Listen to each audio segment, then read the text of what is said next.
Your Excellency, Mr. Pakalita Bethuel Musisili, you have the floor.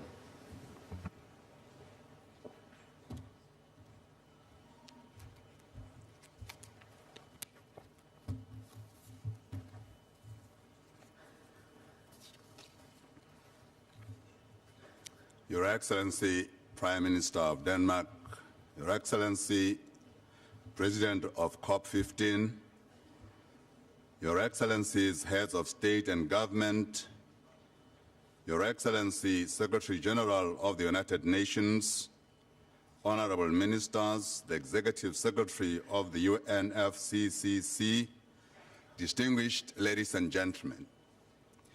It is a singular honor and privilege for me to address the 15th Conference of the Parties to UNFCCC and the 5th Conference of Parties for the Kyoto Protocol as head of delegation for the Kingdom of Lesotho and on behalf of the Least Developed Countries Group.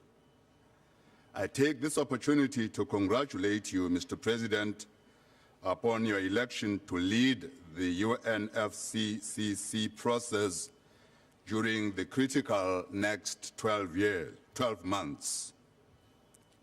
We gather here today, Mr. President, in the backdrop of unprecedented adverse impacts of climate change on our planet. For the LDCs, these impacts are both massive and devastating. Their most frightening hallmark is the decline in agricultural production and frequent outbreaks of new diseases, not to mention the threat to the very existence of some low-lying coastal plains and some small island developing states. The situation is no better for those countries like Lesotho, which have fragile mountain ecosystems that have to cope with severe land degradation, declining land carrying capacity, and biodiversity loss. In this context, we look to the future with great apprehension. Mr. President, climate change affects all of us on the globe. But what distinguishes the LDC group is our very limited capacity to adapt to this emerging situation. Through increasingly painful experience, the LDC group realizes that climate change is not compatible with sustainable development. Both the World Meteorological Organization and the Intergovernmental Panel on Climate Change continue to indicate the imperatives that the global community cannot ignore if we are to bequeath to future generations a planet capable of sustaining life.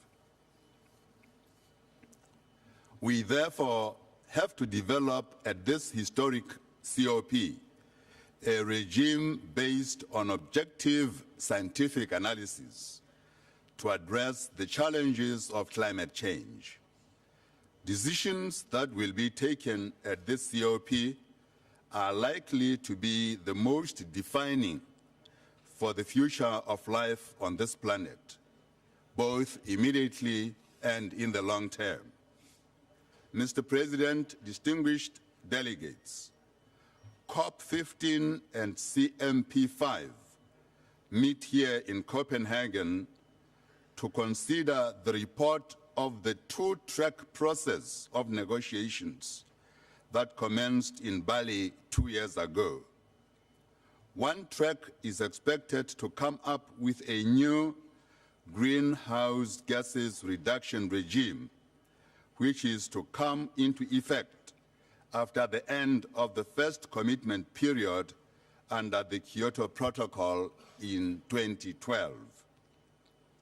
This track, therefore, addresses a fundamental issue, namely the costs of climate change. The LDCs support the objective and spirit of the Kyoto Protocol, which commits developed countries to reduce greenhouse gases by 5% compared to 1990 levels by the year 2012. LDCs are in favor of implementation of Article 3.9 of the Kyoto Protocol, which called for the review of further commitments of developed country parties under the protocol in the subsequent commitment period. Future commitments by developed countries should include their obligations to reduce their greenhouse gas emissions from 1990 levels by at least 45% by 2020 and by at least 95% by 2050. The world must limit global temperature increase to the maximum of 1.5 degrees Celsius and greenhouse gases concentration to below 350 parts per million to avoid an irreversible climate system. Therefore, as LDCs, we are against any replacement of the Kyoto Protocol or its merger with any new agreement. Mr. President, the second track of negotiations is of extreme importance to us as it addresses the issue of enhancing action on key building blocks of the Convention, namely mitigation, adaptation, shared vision, technology transfer, capacity building, and finance. While the developed countries have, through the Kyoto Protocol, the responsibility to take well-defined measures with clear greenhouse gas reduction targets, the Convention nevertheless dictates that mitigation is a responsibility of all of us under the principle of common but differentiated responsibility. The LDCs remain loyal to this principle. We therefore recommend promotion of mitigation actions in the developing countries, which will be encouraged and indeed supported financially by the developed countries. The ad hoc working group on long-term cooperation action also decided on enhanced action on adaptation. This decision is very dear to the LDCs because indeed adaptation is a matter of life and death to the LDCs. We take note of some progress on the implementation of some adaptation activities. For instance, 43 of the 49 LDCs have submitted their National Adaptation Programs of Action, NAPAs. 3 of these are now implementing a NAPA project. We are hopeful that NAPAs will be an integral part and building block for medium and long-term adaptation in LDCs.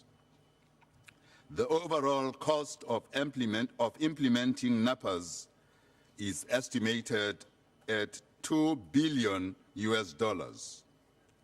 I take this opportunity to thank those countries that have supported the implementation of NAPAs, but appeal for more contributions as the shortfall now stands at $1.8 billion after the $200 million currently in the LDC fund.